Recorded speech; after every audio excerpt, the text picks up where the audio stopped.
కర్నూలు జిల్లా ఆలూరులో పొట్టి శ్రీరాములుకి పూలమాల వేసి ఎమ్మెల్యే విరూపాక్ష నివాళులర్పించారు. ఎమ్మెల్యే విరూపాక్షి చంద్రబాబుపై మండిపడ్డారు. రాష్ట్రంలో గంజాయి, లిక్కర్, పేకాట తప్ప ఏమీ లేవు అన్నారు. రాష్ట్రంలో గంజాయి లేని రాష్ట్రంగా మారుస్తానని ప్రమాణం చేసినటువంటి మంత్రి అనిత పల్లె పల్లెకు గంజాయి సప్లై అవుతుందన్నారు. ఇక షోకాజ్ నోటీస్ ఇవ్వడం కాదు, పార్టీ నుండి సస్పెండ్ చేయాలని అన్నారు. ఎమ్మెల్యేలు, ఎంపీలు ఎన్నో అత్యాచారాలు చేస్తున్నా ఏమీ పట్టించుకోవడం లేదని వారన్నారు. మన రాష్ట్రానికి హోంమంత్రి ఆమె ఏమంటారంటే గంజాయి లేని రాష్ట్రం చేస్తామనే విధంగా ఆమె ఫస్ట్ ప్రమాణ స్వీకారం చేసింతోనే అయింది.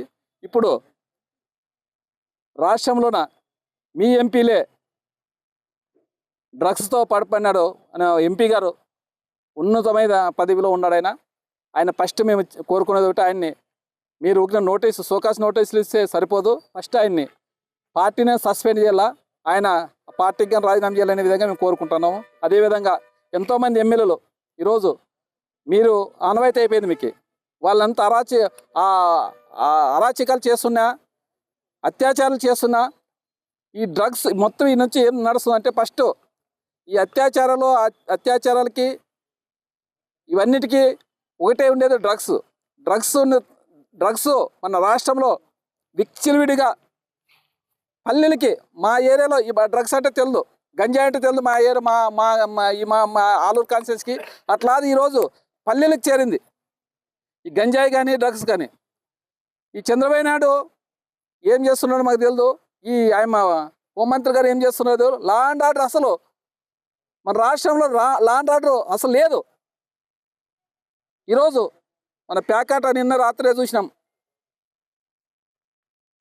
మరకట్టు చింతకుండి దగ్గర చిన్నహోతుడు మన మరకట్టు మధ్యలోన.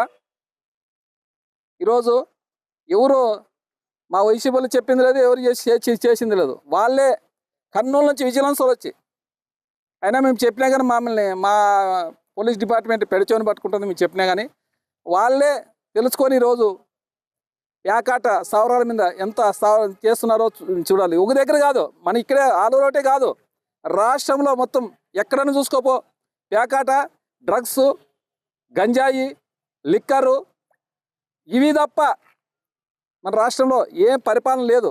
పరిపాలన చేసేది ఈ డ్రగ్స్ కోసం వాళ్ళు వచ్చిననే విధంగా చెప్తున్నాం. ఇంకా రాసలీలు అయితే మనం చెప్పనక్కర్లేదు, రాష్ట్రం అంతా ఎక్కడ చూసినా కానీ ఎమ్మెల్యేలు వాళ్ళ అనుచరులు, టీడీపీ అనుచరులు, ఎమ్మెల్యేలు వాళ్ళే. అంటే వాళ్ళకి ప్రత్యేకంగా ఏమో నాకు తెలియదు కానీ మళ్ళీ వాళ్ళు చంద్రబాబు నాయుడు ఏమని చెప్పినాడో వాళ్ళకి ఏమని చేసుకోండి. ఈ 5 ఏళ్ళు ఎవరు ఆడవాళ్ళు గ్రామంలో ఎక్కడ కానీ పారాడకూడదు అనే విధంగా చంద్రబాబు నాయుడు చెప్పినాడో మాకు తెలియదు కానీ ఎక్కడ చూసినా ఆడవాళ్ళు, పిల్లలు, పసిపిల్లలు 7 ఏళ్ళు ఎక్కడ రోజు గంటకోటి అత్యాచారాలు ఏమంటే కొన్ని కనపడకుండా బయట రాకుండా పోతున్నాయి. గంటకొక అత్యాచారం జరుగుతుంది ఈరోజు మన రాష్ట్రంలో. అసలు పరిపాలన అసలు లా అండ్ ఆర్డర్ లేకుండా చేసినారు ఈరోజు. మళ్ళీ చెప్పేదేమి